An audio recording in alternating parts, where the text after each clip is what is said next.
আমার খবর। থ্যালাসেমিয়ার মতো মারণ বংশগত রোগ সম্পর্কে সচেতনতা বাড়াতে বিশ্বভারতীর শিক্ষা ভবনের উদ্ভিদবিদ্যা বিভাগ এবং শান্তিনিকেতন মেডিকেল কলেজ ও হাসপাতালের উদ্যোগে একটি বিশেষ আলোচনা সভা হল উদ্ভিদবিদ্যা বিভাগের সেমিনার হলে। প্রধান বক্তা হিসেবে উপস্থিত ছিলেন শিশুরোগ বিশেষজ্ঞ তথা শান্তিনিকেতন মেডিকেল কলেজের অধ্যক্ষ অধ্যাপক ডাক্তার অশোক কুমার দত্ত। সভায় উপস্থিত ছিলেন শিক্ষা ভবনের অধ্যক্ষ অধ্যাপক ডক্টর নারায়ণ চন্দ্র মণ্ডল, উদ্ভিদবিদ্যা বিভাগের প্রধান অধ্যাপক ডক্টর সুব্রত মণ্ডল সহ অন্যান্য অধ্যাপক এবং গবেষকরা। বিশেষ অতিথি হিসেবে উপস্থিত ছিলেন শান্তিনিকেতন মেডিকেল কলেজ ও হাসপাতালের সভাপতি মলয়পীঠ। চিকিৎসক অশোক কুমার দত্ত থ্যালাসেমিয়ার কারণ, প্রকারভেদ, লক্ষণ ও চিকিৎসা পদ্ধতি নিয়ে বিস্তারিত আলোচনা করেন। তিনি জানান, বিবাহপূর্ব রক্ত পরীক্ষা অর্থাৎ HPLC টেস্টের মাধ্যমে থ্যালাসেমিয়ার প্রতিরোধ সম্ভব।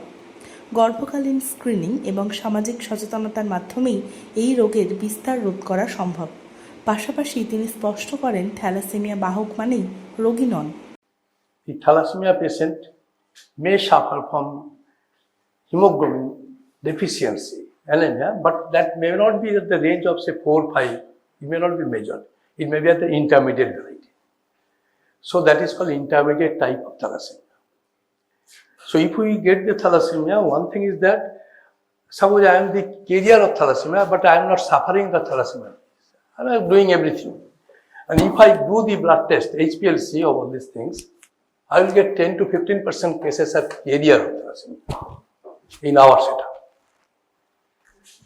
If we do routinely the HPLC test, because as I am pediatricians, the parents are coming. Sometimes mother says, "Sir, I am suffering from say I have some defect in the I am carrier of thalassemia. See whether my child is suffering from the same or not." I immediately ask, what is the status of the father? The father is negative, no problem. Baby will not suffer from anything. So they are just carrier. They are some minor, but they should be noted. We should note whether I am minor or not, because premarital counseling is very important. Opposite partner should not be carrier. This is most important message. Then middle tier is intermediate. The hemoglobin percentage at the level of say 7 to 8, very rarely 9. That's for intermediate variety.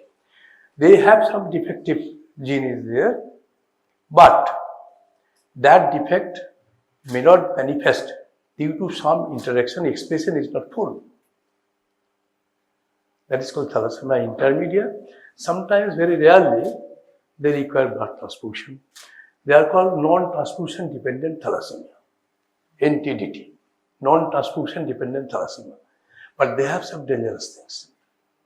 Those who are carrying the intermediate thalassemia, sometimes it is not say, detected by the parents, mother. It is detected by the HPLC test. I am suffering from anemia for a long time, weakness, etc. Blood test done, HPLC done, and something intermediate thalassemia. Problem is that this intermediate thalassemia, there is a destruction of the RBC is there. In thalassemia, what's the basic thing? There are 2 alpha and 2 beta chain in adult thalassemia. Basic defect is that the gene is defective. Gene is so much defective in beta thalassemia, the beta chain of the hemoglobin is not produced. There are 2 alpha chain and 2 beta chain in adult hemoglobin. If the beta chains are not produced at all, then what will happen? There will be 4 alpha chain. If the total number is 4, and if the beta chains are not produced at all, but alpha chains are produced, then beta chains will be replaced by the alpha. So there are 4 alpha chains. These alpha chains are precipitated in the RBC, and they form the hinge bodies. If you look at the RBC, you will see some cramp in the RBC, and RBC will break. So what is happening in the bone marrow where the RBC are produced? They are the breaking of the cells. RBCs are broken. This is known as ineffective erythropoiesis. That is, our RBC are not produced at all. Why? Because the alpha chains are maximum, more 4 alpha chains. They produce the hinge body precipitated in the RBC. they break the wall of the RBC and ineffective with the voices. So what is happening? There is release of the heme, huge amount of iron. So what iron will go? They will deposit in the different tissue, either in the heart or in the lungs, in the liver, in the kidney, in the pancreas, in the different, pituitary gland, in the different tissues. So what will happen? Everything related to the system will be disturbed. And it has been found that after the age of 10 years, cardiac cirrhosis is so much so there is dilatation of the heart, and the heart failure is a common cause of death of the child. মলয়বাবু জানান, গ্রামীণ এবং প্রান্তিক মানুষদের মধ্যে সচেতনতা ছড়িয়ে দেওয়াই তাঁদের মূল লক্ষ্য। তিনি জানিয়েছেন, আগামী 8ই ফেব্রুয়ারি মুম্বাইয়ের কোকিলাবেন ধীরুভাই আম্বানি হাসপাতালের সহযোগিতায় থ্যালাসেমিয়া বিষয়ক বিশেষ ক্যাম্প অনুষ্ঠিত হবে।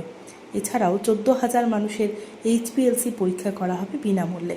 সভায় আরও জানানো হয়, থ্যালাসেমিয়া মেজর আক্রান্ত শিশুদের জন্য HLA টাইপিং এবং IBMT অর্থাৎ ফ্রি বোন ম্যারো ট্রান্সপ্ল্যান্ট সম্পূর্ণ বিনামূল্যে করা হবে, যার স্বাভাবিক ব্যয় প্রায় 40 থেকে 45 লক্ষ টাকা। এই প্রথম বিশ্বভারতী এবং শান্তিনিকেতন মেডিকেল কলেজ ও হাসপাতালের যৌথ উদ্যোগে এমন একটি অনুষ্ঠান হলো। ভবিষ্যতে আরও যৌথ সমাজমুখী কর্মসূচি হবে বলেই আশাবাদী মলয়বাবু। অ্যাজ এ এন্টারপ্রেনার আমি এরকম একটি সেমিনারে ছিলাম, তাতে আমার মনে হয়েছিল যে আমরা সাধারণত কোনো আইন নেই, নিয়ম নেই, তবু একটা জিনিস করি, কোষ্ঠী বিচার। তা ওটার তো আজকে নিড নেই সায়েন্সের যুগে। একটা নিড হচ্ছে থ্যালাসেমিয়া বাহক কি নয়। আমি একটি সংস্থা চালাই, সংস্থাটির নাম পজিটিভ বার্তা। এটা আমার মনের খিদে। আপনাদের কাছে অনুরোধ করব, এইরকম শিক্ষিত জায়গায় যে আপনারা এর ওয়েবসাইটে টোটাল পড়বেন, একটু মতামত দেবেন। ওটা আমার জীবনের এম আর কি। আমি পজিটিভ বার্তা, হ্যাঁ, ওয়েবসাইট যাবেন। বিষয়টা হচ্ছে আমার জীবনের ওটা জিস্ট বলতে পারেন, যে আমার ভাবনার। আমি মেডিকেল কলেজ করেছি, 70টির মতো কলেজ করেছি, আরও হয়তো কিছু মেডিকেল কলেজ হবে। বেশ, এইসব বিষয় নিয়ে আমি খুব বেশি ভাবি না, এগুলো হয়ে যাবে। ওনাদের সংরক্ষণ করতে চাইছি বোলপুরে, আপনাদের হেল্প চাইছি। আপনারা সকলেই জানেন কিছু করা জায়গাটা খুব টাফ হয়ে গেছে বিভিন্ন কারণে। এই জায়গায় এত বড় একটা ব্যান্ড বিশ্বভারতী, তার সঙ্গে সঙ্গে আমরা ফ্র্যাকশন অফ সেকেন্ডে আমাদের পলিসি নির্ধারণ করার মতো ক্ষমতা আছে। সেই জায়গায় যদি টাই আপ হয়ে মানুষের জন্য কিছু করতে চাই, এই ব্যান্ডটার আমার প্রয়োজন আছে, অর্থের আমার প্রয়োজন নেই। ব্যান্ডটা অ্যাকসেপ্ট করি। এই কারণে করি, আমি ব্যক্তিগতভাবে মনে করি বর্তমান যা সিচুয়েশন, প্রাইভেট সংস্থা ছাড়া এই ডিজিটাল যুগে তাড়াতাড়ির মধ্যে সেইখানে ডিসিশন নেওয়া সম্ভব নয়। অনেক বাধা বিঘ্ন। আমি এলন মাস্ককে ফলো করি। আমি দেখেছি পৃথিবীর সর্বশ্রেষ্ঠ বিজ্ঞান কেন্দ্র বলুন, রিসার্চ সেন্টার বলুন, তার চেয়েও তার সংস্থা এগিয়ে। একইভাবে বিশ্বভারতীর সঙ্গে যদি আমরা কাজ করি, আমরা এগিয়ে যাবো। যে অ্যাজ এ এন্টারপ্রেনার আমার রোল কি, সবটা অ্যারেঞ্জ করে দেওয়া। নতুন আশার আলো এবার বীরভূম জেলায়। বীরভূম জেলায় প্রথমবার শান্তিনিকেতন মেডিকেল কলেজ ও হাসপাতালে শুরু হলো HPLC পদ্ধতিতে অত্যাধুনিক ল্যাফিনাইট-2 মডেলের মাধ্যমে থ্যালাসেমিয়া নির্ণয়। বিস্তারিত জানতে আজই যোগাযোগ করুন শান্তিনিকেতন মেডিকেল কলেজ ও হাসপাতাল, বোলপুর, বীরভূম। জেলা স্বাস্থ্য পরিষেবায় নতুন দিনের সূচনা। MRI, রেডিওস্কোপি, সিটি স্ক্যান পরিষেবা এবার শান্তিনিকেতন মেডিকেল কলেজ ও হাসপাতালে। পাওয়া যাচ্ছে অত্যাধুনিক ব্লাড ব্যাংক ও প্যাথোলজি ল্যাবের সুবিধা। রয়েছে 10 টাকায় ডাক্তার দেখানো এবং ওষুধে 62.5% পর্যন্ত ছাড়ের সুবিধা। তাই আর দেরি কেন, আজই আপনার প্রিয়জনের চিকিৎসার জন্য আসুন আন্তর্জাতিক পরিকাঠামো আর অত্যাধুনিক প্রযুক্তি নিয়ে গড়ে ওঠা শান্তিনিকেতন মেডিকেল কলেজ ও হাসপাতালে। দেখতে চোখ রাখুন আমাদের ফেসবুক ও ইউটিউব চ্যানেলে।